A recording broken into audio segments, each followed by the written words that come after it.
मैं नॉर्मली इस किस्म की वीडियोस नहीं करता। किसी की जानिब से मेरे बारे में जो गुफ्तगू हुई है उसका मैं जवाब दूं। मुझे लग रहा था कि मेरे पे जो है वो गलत इल्जामात जो है वो काफी लग रहे हैं। काइंडली मेरे मुंह के अंदर जो है वो बिला वजह अपने अल्फाज डालने की कोशिश मत करें, या मेरी बातों को ट्विस्ट मत करें, या मेरे कंधे का सहारा मत लें। अगर किसी दिन मुझसे बात करनी हुई, किसी दिन मुझसे मुनाजरा करना हुआ, मुकालमा करना हुआ, मैं हाजिर हूं। मेरे ऊपर अगर आप इल्जामात लगाएंगे, मेरे बारे में बात करेंगे, अगली दफा आपको जवाब हर सूरत मिलेगा।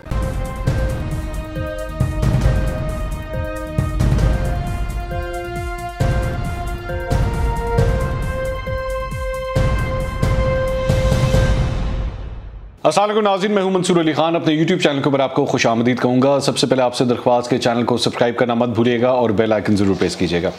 नाज़रीन, मैं नॉर्मली इस किस्म की वीडियोस नहीं करता कि जिसमें मैं किसी की जानिब से मेरे बारे में जो गुफ्तगू हुई है उसका मैं जवाब दूँ। लेकिन आज ये फैसला मैंने इसलिए किया है क्योंकि काफ़ी मवाद इकट्ठा हो गया था पिछले चंद दिनों के अंदर, और एक पूरी जो है वो एक कड़ी थी इन तमाम चीज़ों की, जिसके अंदर जो है मुझे लग रहा था कि मेरे पे जो है वो गलत इल्ज़ामात जो है वो काफ़ी लग रहे हैं। तो फिर सोचा कि इसके जवाब दे ही दिए जाए, और जवाब जो है सिर्फ एक शख्स को देना है, क्योंकि उनकी जानिब से बार बार मुख्तलिफ ट्वीट्स की गई, वीलॉग्स किए गए, गलत इन्फॉर्मेशन शेयर की गई।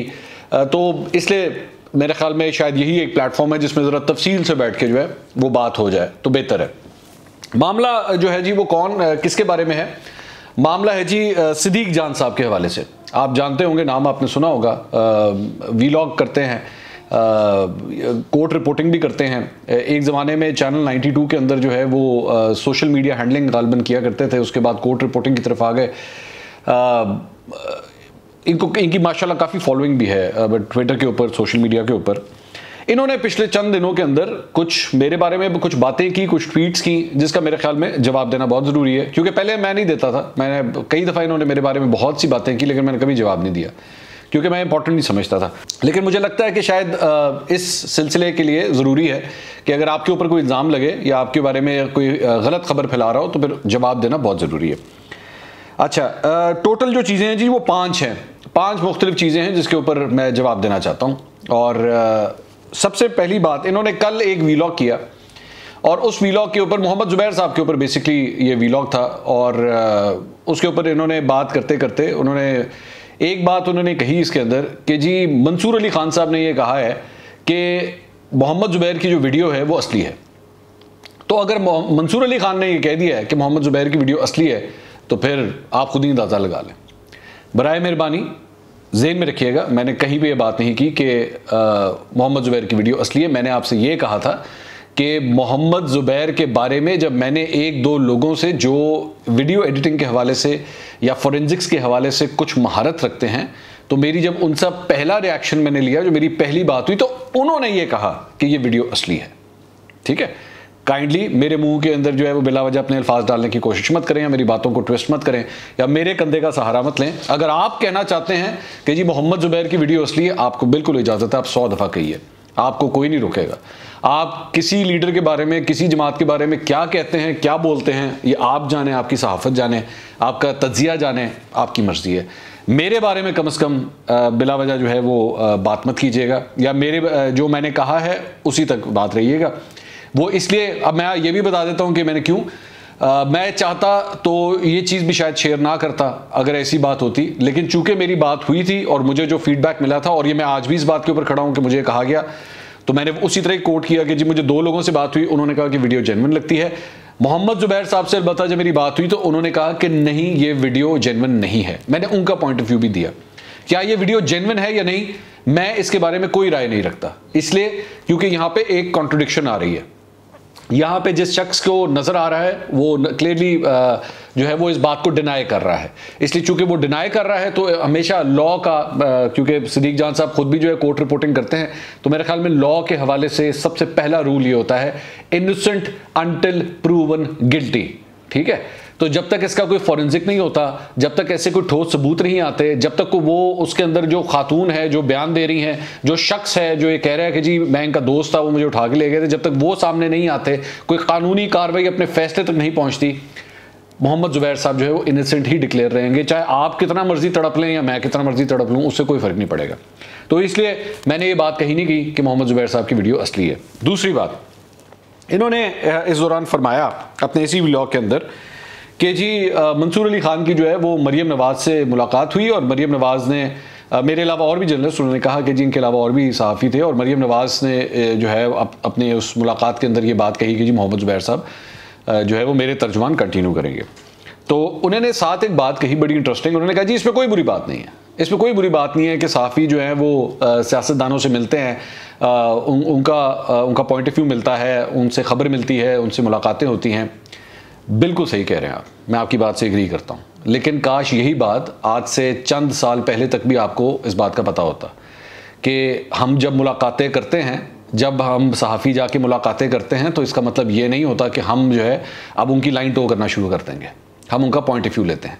ठीक है, तो आज से चंद साल पहले तक जब आप इल्ज़ामात लोगों के ऊपर लगाया करते थे ना कि जी वो फ़लाँ जो है वो तो बैठ के उनका कोई व्हाट्सएप ग्रुप बना हुआ है तो उसके ऊपर वो बैठ के इंस्ट्रक्शंस लेते हैं और ये करते हैं वो करते हैं, ऐसी कतई तौर पे कोई बात नहीं थी। आपने बिला वजह गलत इल्ज़ामात लगाए हुए लोगों के ऊपर। ठीक है, आज मुझे खुशी है इस बात की कि आज जाके आपको इस बात का एहसास हो गया है। शायद इसकी वजह यह है कि अब आपकी भी मुलाकातें शुरू हो चुकी हैं, शायद में भी आप भी अब जाके सियासतदानों से मिलते हैं और अब आपको इस बात की समझ आई है कि जब आप सियासतदानों से मिल रहे होते हैं, चाहे वो नून लीग से हो, चाहे पीटीआई से हो, चाहे पीपल्स पार्टी से हो, उसके कतई तौर पे ये मतलब नहीं होता कि अब आप उनकी लाइन टो करना शुरू कर देंगे। हमारी हर सियासतदान से मुलाकात होती है, हर पार्टी से उसका ताल्लुक होता है, हमारी इदारों से भी मुलाकात होती है, हमारी फ़ौज के इदारे में भी मुलाकात होती है।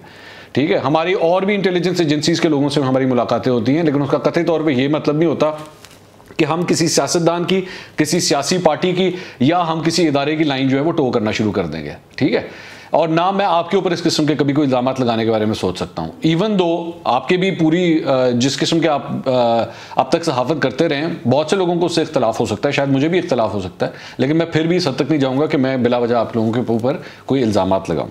ये होगी दो बातें। अच्छा, फिर दूसरी बात ये, इन्होंने एक रीट्वीट किया हुआ है अपने जो ट्विटर अकाउंट है उससे रीट्वीट किया हुआ है, और रीट्वीट जो है वो किया हुआ है कोई एक ट्विटर अकाउंट है दूसरा मीडिया।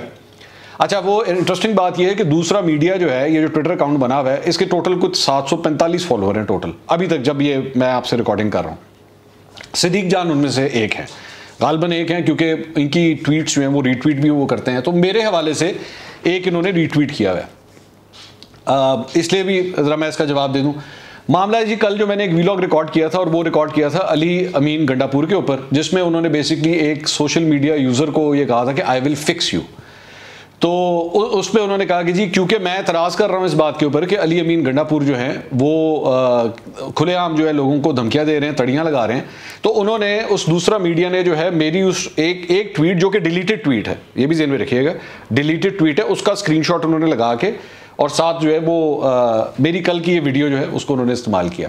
अच्छा, इस पे आने से पहले ज़रा मैं पहले आपको एक बात का जवाब दे दूँ। सिद्दीक जान साहब के हवाले से मेरी ये राय है, और वो ये राय ये है कि सिद्दीक जान साहब एक ऐसे नैरेटिव के ऊपर जो है वो काम करते हैं कि जिसमें मेन स्ट्रीम मीडिया को जितना ज़्यादा आप गंदा कर सकते हैं आप करें। आप ये जितने भी लोग, जितने भी सहाफ़ी इसके अंदर काम करते हैं, उन सबको बैठ के टिका के गंदा करें कि ये तो किसी काम के नहीं है और ये 2 नंबर है और ये कुछ नहीं है, और हम जो मीडिया आपको पेश कर रहे हैं, चाहे वो यूट्यूब का हो या कोई भी हो, वो ठीक है, ए वाले सारे जड़े ना वो 2 नंबर है। तो दूसरा मीडिया जो है ना, ये नाम से भी आपको काफ़ी आइडिया होता है कि दूसरा मीडिया, तो सिद्दीक जान साहब को हो सकता है ये नाम जो है वो काफ़ी पसंद है दूसरा मीडिया, तो उनकी मेरे ख्याल में फिलॉसफी के साथ भी मिलता है। एनीवेज, आप ज़रा आ जाएं इस वीडियो के ऊपर और मेरी इस ट्वीट के ऊपर। ये ट्वीट मैंने बिल्कुल की थी जी, मैं अज़हर मिशवानी साहब को ये मैंने ट्वीट की थी। अज़हर मिशवानी साहब जो हैं वो पीटीआई के ये एक ओहदेदार हैं, इधर पंजाब से उनका ताल्लुक है, लेकिन मैं उनको एक ओहदेदार से बजाय, मैं ये मेरी राय है कि मैं उनको एक ट्रोल समझता हूँ, क्योंकि वो ट्रोलिंग के अंदर जो है वो ज़्यादा महारत रखते हैं। तो इन्होंने मेरी एक वीडियो जो है वो ट्विस्ट करके जो है वो चलाई हुई थी, और उस पर वही बेसिकली वो जो शहबाज शरीफ का जो फैसला आया था वो, और एक और मेरा जो पुराना क्लिप है जो डॉक्टर शाहिद मसूद का, जो मैंने झूठ पकड़ा था कि उनके पास जो है वो जो अकाउंट्स वगैरह, वो जो ज़ैनब बच्ची का जो एक केस हुआ था, जब उसमें डॉक्टर शाहिद मसूद को जवाब नहीं दे सके थे, तो उसमें मैंने कहा था कि जी मेरी खबर कोई अगर झूठी साबित हुई तो मैं ये फील्ड छोड़ दूंगा। उन्होंने वो वाला क्लिप और शहबाज शरीफ के हवाले से जो क्लिप है, उन दोनों को इकट्ठा करके उन्होंने कहा ले जी आपकी खबर जो है वो झूठी साबित हो गई, अब आप ये फील्ड छोड़ दें। मेन मकसद ये था। अज़हर मिशवानी साहब ने हरकत की, तो अजहर मशवानी साहब को मैंने जवाब दिया, और मेरा जवाब क्या था वो आप देखें। वो था जी कि भाई तू है मशहूर एक हरासर, वो औरतें तो तुझे फिर भी बख्श देती हैं, वो इसलिए क्योंकि चंद खवातीन ने इनकी कंप्लेन की थी कि अजहर मशवानी साहब जो हैं वो ये काम करते हैं। हरासिंग में मुराद सेक्शुअल हरासमेंट नहीं है, हरासमेंट से मुराद है सोशल मीडिया के ऊपर हरासमेंट, इससे ये वो मुराद है। मैं तो जैसे को तेरे घर तक छोड़ कर आऊँगा, गालबन ये जुमला है जो इनको बुरा लगा, और इन्होंने उसके अंदर ये कहा कि जी ये तड़ियाँ लगा रहे हैं। तुझे तेरे घर तक छोड़कर आऊँगा का कतई तौर पे बदमाशी के साथ कोई ताल्लुक नहीं है। इसका मतलब ये होता है कि मैं आपके आर्गूमेंट का जवाब दूंगा, ठीक है, मैं आपको वैसे नहीं छोड़ूंगा, इसका ये मतलब होता है। और इसलिए अगर कहीं पे भी ये तासुर भी अगर आपके ज़हन में कहीं पे है कि इसका मतलब कोई बदमाशी है या इसके मतलब कोई फिजिकल हार्म है, तो ऐसा कतई तौर पे नहीं है। इसका मतलब है कि मैं आपने जो मेरे पे इल्ज़ाम लगाया है, इस इल्ज़ाम का मैं आपको जवाब दे के हटूंगा। लेकिन अगर आप इसको कंपेयर करें अली अमीन गंडापुर के साथ कि आई विल फिक्स यू, जरा किसी से जाके किसी अंग्रेजी दान से पूछ लीजिएगा आई विल फिक्स यू का मतलब क्या होता है और उसे क्या तस्वुर किया जाता है। एक बात। दूसरी बात ये, अब आप सवाल हैरान होंगे कि ट्वीट मैंने डिलीट क्यों की। ये मैंने ट्वीट की और फिर मैंने डिलीट की। ट्वीट डिलीट करने की बहुत बड़ी वजह यह थी कि जब मैंने ट्वीट कर दिया, मैंने इनको जवाब दिया, तो उसके बाद मुझे एहसास हुआ कि शायद मैंने जो है एक ऐसे शख्स को जवाब दे दिया है जो शायद इस लायक नहीं है। शायद मेरा मर्तबा ऐसा नहीं है कि मैं इस शख्स को ये जवाब दूं। मैं ये समझा था, मैंने इस वजह से डिलीट कर दिया। होता है इंसान से, एक इंसान एक चीज़ लिखता है लेकिन फिर कहता है नहीं यार ये गलत है, इसको छोड़ो, ये इस काबिल नहीं है कि इसको जवाब दिया जाए। लेकिन बाय द वे अली अमीन गंडापुर साहब की ट्वीट अभी भी उसी तरह ही मौजूद है। मैंने ट्वीट फिर भी डिलीट कर दी थी। इवन अगर आपको ये तासुर भी मिल रहा है कि इसके अंदर कोई तड़ी का या धमकी का, जो कि मैंने क्लियर कर दिया कि ऐसा कथी तौर पे कोई मतलब नहीं था, लेकिन ट्वीट डिलीट करने की वजह यह थी कि अजहर मशवानी साहब को मैं समझता नहीं हूं कि उनका ये लेवल है कि मैं उनको जवाब तक दूं। ये वजह। जहां तक अजहर मशवानी साहब से अगर किसी दिन मुझसे बात करनी हुई, किसी दिन मुझसे मनाजरा करना हुआ, मुकालमा करना हुआ, मैं हाजिर हूं, मेरा कैमरा हाजिर है, मेरे आमने सामने आके बैठ जाइएगा, दो हाथ कर लेंगे, आप अपना पॉइंट ऑफ व्यू दे दीजिएगा, मैं अपना पॉइंट दे दूंगा, ठीक है। एक बात तो ये जवाब ये हो गया। अच्छा, फिर उसके बाद इन्होंने एक और रीट्वीट किया, वो भी मेरे बारे में था। मुझसे काफी प्यार है इनको, कोई मसला नहीं। वो उन्होंने रीट्वीट किया कि जी उसके अंदर क्या था, उसके अंदर वो भी मैं आपको बता देता हूं कि जी मैंने जब मोहम्मद जुबैर के हवाले से जब मैंने ट्वीट किया था तो मैंने उसमें मोहम्मद जुबैर का नाम नहीं लिखा था। मैंने उस ट्वीट के अंदर लिखा था कि जी एक सीनियर पॉलिटिशियन है, एक सीनियर पॉलिटिशियन की वीडियो जो है वो आने वाली है, तो इसमें कोई अकाउंट है पीटीआई टीम, ये पता नहीं कौन सा अकाउंट है पीटीआई टीम, पीटीआई के साथ जो है वो काफ़ी इस किस्म के अकाउंट्स को ये रीट्वीट्स वगैरह करते रहते हैं। तो इन्होंने मेरी एक पुरानी ट्वीट निकाली जो थी 14 जून 2020 की, और उसमें मैंने ये लिखा हुआ था, an audio call recording of someone from the present government could surface very soon and become very embarrassing for the PTI government, further detail soon. एतराज़ इस ट्वीट के अंदर यह लिखा गया था कि जी मंसूर साहब ने जब पहले 14 जून को जब ट्वीट किया तो पीटीआई लिखा, लेकिन जब बाद में ट्वीट किया जुबैर साहब के हवाले से तो जुबैर साहब का नाम नहीं लिखा और नून लीग नहीं लिखा। ये मैं नेक्स्ट टाइम सिद्दीक जान साहब को ये रिक्वेस्ट करूंगा कि सहाफ़ी होने के नाते आप 100 दफ़ा इस तरह की चीज़ें रीट्वीट करें, आप उसके बारे में राय रखें, एक दफ़ा एक फ़ोन ज़रूर करें। मेरा नंबर आपके पास है, मुझे पता है आपके पास है, क्योंकि हम और आप एक अदद व्हाट्सएप ग्रुप में भी इकट्ठे हैं, तो मुझे पता है आपको मेरा नंबर वहाँ से मिल जाएगा, क्योंकि ग्रुप में आप जब इकट्ठे होते हैं तो क्लियर कट नज़र आ रहा होता है। तो आपके पास मोस्ट प्रॉब्ली मेरा नंबर होगा, और ना भी हुआ तो 36,000 आपके सहाफ़ी लोग जो हैं इस्लामाबाद के अंदर है, ऐसे कई लोग हैं जिनके पास मेरा नंबर बड़े आराम से मिल सकता है। मुझे कॉल कर लेते, मुझसे पूछ लेते कि भाई ये क्या वजह है, आपने पहले नाम क्यों नहीं लिखा था, पहले पीटीआई का नाम लिखा और बाद में नून लीग का नाम क्यों नहीं लिखा। अब मैं आपको वजह बताता हूँ इसकी वजह क्या थी। इसकी वजह यह थी कि ये जो ऑडियो कॉल रिकॉर्डिंग थी जिसमें मैंने पीटीआई का जिक्र किया था, ये जिक्र उज़्मा कारदार के हवाले से था और मैंने तब ट्वीट किया था, और उज़्मा कारदार का भी इसके अंदर नाम नहीं लिखा हुआ था। उज़्मा कारदार का फिर भी मैंने नाम नहीं लिखा हुआ था। मोहम्मद जुबैर के हवाले से मोहम्मद जुबैर का नाम नहीं लिखा था, लेकिन पार्टी का नाम भी नहीं लिखा था। अब दोनों में फ़र्क क्या है, मैं वजह आपको बताता हूँ। जब ऑडियो कॉल रिकॉर्डिंग के हवाले से ट्वीट हुई थी, उसकी वजह यह थी कि उज़्मा कारदार एक्सेप्ट कर चुकी थी। जब मेरी उनसे बात हुई थी उन्होंने माना था, उन्होंने मुझे कहा कि हाँ ये मेरी ही आवाज़ है, उन्होंने एक्सेप्ट कर लिया था इस बात को कि हाँ ये मेरी आवाज़ है। यहाँ पे फ़र्क ये है कि जुबैर साहब ने उस दिन भी, जुबैर साहब ने ट्वीट करके भी, और जुबैर साहब आज तक भी इस बात को मानने से इनकारी हैं कि मैं वो शख्स हूँ जो वीडियो के अंदर नज़र आ रहा है। ठीक है, इसकी ये वजह, वो जो मैंने शुरू में आपसे बात की थी ना कि मैंने चंद लोगों से बात की, उन्होंने कहा कि जी ये वीडियो हमें जेन्युइन लगती है, लेकिन जुबैर साहब ने फिर भी कहा कि नहीं ये वीडियो जेन्युइन नहीं है, मैं नहीं हूँ इसके अंदर। इसलिए यहां पे डाउट था, वहां पे डाउट नहीं है। पीटीआई वाले मामले में उस ऑडियो कॉल में डाउट नहीं है। जिस शख्स की ऑडियो है वो शख्स मान चुका था मेरे सामने कि हाँ मेरी ही आवाज है, ये मेरी ही रिकॉर्डिंग है। यहां पे वो शख्स आज तक नहीं मान रहा। वहां पे जब उज़मा कारदार से बात हुई थी तो उज़मा कारदार ने यह भी मुझे बता दिया था कि मैं दूसरी साइड पे किस शख्स से बात कर रही थी। उन्होंने मुझे क्लियर कट शख्स का नाम भी बता दिया था। यहां पे ये फर्क है, ना जुबैर साहब अपना मान रहे हैं, ना वो औरत अभी तक सामने आई है, ना वो बंदा अभी तक सामने आया है, ना इसके ऊपर कोई कानूनी कार्रवाई हुई है, किसी चीज में भी कुछ नहीं है। मोहम्मद जुबैर साहब अभी भी, आपको चाहे लाख उनसे सियासी इख्तलाफ हो, आप कुछ भी कहते रहे, लेकिन अभी तक, आज की तारीख तक वो अभी भी इनोसेंट है, जब तक वो कोर्ट ऑफ लॉ में गिल्टी नहीं प्रूव हो जाते। सिद्दीक जान साहब खुद एक कोर्ट रिपोर्टर हैं। ये बेसिक बात होती है किसी भी शख्स के हवाले से कि जब तक कोर्ट ऑफ लॉ उसको, जब तक ये ना कह दे कि जी आप गिल्टी हैं, वो नॉट गिल्टी ही रहता है, वो इनोसेंट ही रहता है। ठीक है, एक ये बड़ा बुनियादी फर्क है। तो इस वजह से इन दोनों जगहों के अंदर मैंने फिर भी वहां पे उज़मा कारदार का फिर भी नाम नहीं लिखा था, लेकिन सिर्फ ये लिखा था कि हाँ जी गवर्नमेंट से ताल्लुक है, क्योंकि उन्होंने एक्सेप्ट कर लिया था। एक बात आगे चलें। उसके बाद इन्होंने पिछले दिनों एक और वीलॉग किया। इसके अंदर उन्होंने मुख्तलिफ एंकर्स के बारे में कहा कि ये जी इसने फेक न्यूज़ फैलाई है तो उसने फेक न्यूज़ फैलाई है। उसमें इन्होंने मेरा नाम भी ले लिया कि जी ये भी इस काम के अंदर थे। अच्छा, वो इतनी उसमें एक्साइटमेंट में थे कि मंसूर अली खान के बजाय मंसूर अली शाह बोलना शुरू हो गए थे। बाद में जाके उन्हें एहसास हुआ नहीं मंसूर अली शाह नहीं, मंसूर अली खान है। वो मेरे ख्याल में मुर्तज़ा अली शाह के साथ मिक्सअप कर रहे थे। एनीवेज, हो जाता है एक्साइटमेंट में, आप बोलें 100 दफ़ा बोलें। अच्छा, इसमें मैं अब आपको क्लियर कर दूं, हैरानगी की बात यह है कि मेरे ये जो भाई हैं सिद्दीक जान साहब, इनको पूरे मीडिया के अंदर, पूरे मीडिया में इनको एंकर्स ख़ास तौर पे जो है वो नज़र आए। इन्होंने एंकरों के नाम लिए, जी फ़लाँ एंकर ने बोल दिया, फ़लाँ एंकर ने कह दिया, फ़लाँ एंकर ने ट्वीट कर दिया। 27 तारीख को ये खबर आई थी। ठीक है, चलें जी, आपने सारे एंकरों के बारे में कह दिया वो झूठ बोल रहे हैं, वो फेक न्यूज़ फैला रहे हैं, सबके बारे में आपने कह दिया। सिद्दीक जान साहब का एक पूरा ट्रैक रिकॉर्ड है एंकर्स के हवाले से। एंकर ये, एंकर वो, एंकर ख़राब, एंकर ख़राब, एंकर ख़राब। इनको ये नहीं पता ये खुद भी एंकर ही हैं। ये खुद भी एक एंकर के तौर पर अब टेलीविज़न चैनल पर बैठते हैं जब तज्जिया देते हैं, क्योंकि इन्हीं का प्रोग्राम है ना, तो ये उस प्रोग्राम में बैठते हैं, तो ये खुद भी एक एंकर ही हैं। जब आप यूट्यूब के ऊपर भी बैठ के काम जो कर रहे हैं, जो आप वीलॉग्स बनाते हैं, तो आप एंकर ही हैं। खैर, फिर भी तो अगले दिन 27 तारीख के बाद जो अगले दिन अखबारात आए, ठीक है, अब वो तो हमने नहीं लिखे, वो हमने तो रिपोर्टिंग नहीं की, या वो मैं तो नहीं बैठ के लिख रहा, या वो दीगर एंकर्स तो बैठ के अखबारों में नहीं लिख रहे। ये सिद्दीक जान साहब भी अच्छी तरह जानते हैं कि इलेक्ट्रॉनिक मीडिया और प्रिंट मीडिया के सेटअप्स में फ़र्क है। ठीक है, वहाँ पे प्रिंट के अंदर वो तमाम रिपोर्टर्स वो अलग रिपोर्टिंग करते हैं। अब ये मैं आपके सामने ज़रा चंद अखबारात शेयर करने लगा हूँ। ये दुनिया टीवी सबसे पहले, ठीक है, दुनिया टीवी का जो अखबार है दुनिया न्यूज़, उसने अपनी हेडलाइन लिखी, बरतानिया, शहबाज शरीफ और ख़ानदान के खिलाफ मनी लॉन्ड्रिंग के सबूत नहीं मिले, नेशनल क्राइम एजेंसी।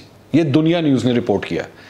दुनिया न्यूज़ भी ख़राब होगा, दुनिया न्यूज़ भी ख़राब होगा। फिर एक्सप्रेस न्यूज़, इन्होंने अगले दिन ये खबर शेयर की।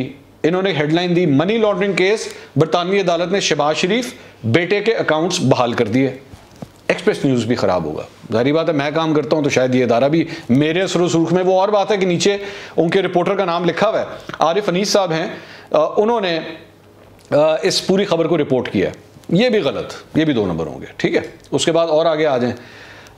वैसे तो मैं जानता हूं कि उनको, सिद्दीक जान साहब को इस इदारे से और इस अखबार से तो वैसी बड़ी चेड़ है, लेकिन फिर भी मैं कोट कर दूं, जंग ने अगले दिन अखबार में अपनी जो हेडलाइन दी, London money laundering, Shahbaz Salman clear. लेकिन इसको इतना काउंट मत कीजिएगा, मैं खुद कह रहा हूं, क्योंकि जंग जो है वो सिद्दीक जान साहब को ज़्यादा पसंद नहीं है। मैं जानता हूँ इस बात, क्यों नहीं है, एक लंबी बात है, छोड़ें उसको। अच्छा, उसके बाद द नेशन, अगले दिन का अखबार, UK court orders unfreezing of Shahbaz family bank accounts. Nation भी यही रिपोर्ट कर रहा है। अच्छा, फिर उसके बाद आगे नवाए वक्त में जनाब इसके अंदर जो खबर लिखी गई, मनी लॉन्ड्रिंग, बरतानवी अदालत ने शहबाज शरीफ और फैमिली के बैंक अकाउंट्स बहाल कर दिए। ये नवाए वक्त ने रिपोर्ट किया। उसके बाद डॉन, वैसे तो डॉन इनको फिर भी मुझे ये भी पता है इनको डॉन भी नहीं पसंद होगा, लेकिन फिर भी उन्होंने अपनी हेडलाइंस दी, government PMLN clash over UK court order on Sharif. जो पहली लाइन है, unfreezing of Shahbaz sons bank accounts ordered.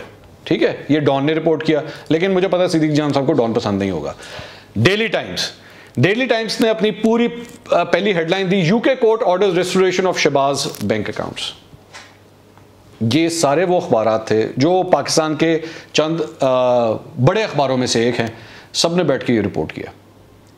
लेकिन सिद्दीक जान साहब को जो अपने वीलॉग्स के अंदर एंकर्स जो हैं वो ख़ास तौर पे वो भी चंद एंकर्स, सारे नहीं, वो भी चंद एंकर्स जो है ना वो उनके पसंदीदा हैं, जिनके बारे में उनको वीलॉग्स करना बहुत पसंद है। उनकी तस्वीर लगाना थंबनेल्स के ऊपर, क्योंकि गालबन थंबनेल्स के ऊपर तस्वीरें लगाने से शायद वीलॉग ज़्यादा चलता है। लेकिन हैरानगी की बात यह है, कम से कम मैं अपनी हद तक तो बात कर सकता हूँ कि मेरे ऊपर इल्ज़ामात लगाने से पहले आज तक इस तरह नहीं हुआ कि सिद्दीक जान साहब ने कभी मुझे फ़ोन किया हो कि मंसूर साहब अस्सलाम वालेकुम, मैं आपके ख़िलाफ़ या आपके ऊपर एक व्लॉग करने लगा हूँ, मैं आपके ख़िलाफ़ एक स्टोरी करने लगा हूँ, आपका वर्जन क्या है। कभी नहीं इस तरह हुआ। तो नेक्स्ट टाइम बिल्कुल कीजिए, 100 दफ़ा कीजिए, आप अपनी राय का इजहार कीजिए, मुझे इस पर कोई एतराज़ नहीं है, आप बिल्कुल कीजिए। किसी भी सियासी जमात, किसी भी सियासी लीडर के हवाले से आप जो मर्ज़ी बोलिए। मेरे ऊपर अगर आप इल्ज़ामात लगाएंगे, मेरे बारे में बात करेंगे, अगली दफ़ा आपको जवाब हर सूरत मिलेगा, बिल्कुल ज़रूर मिलेगा।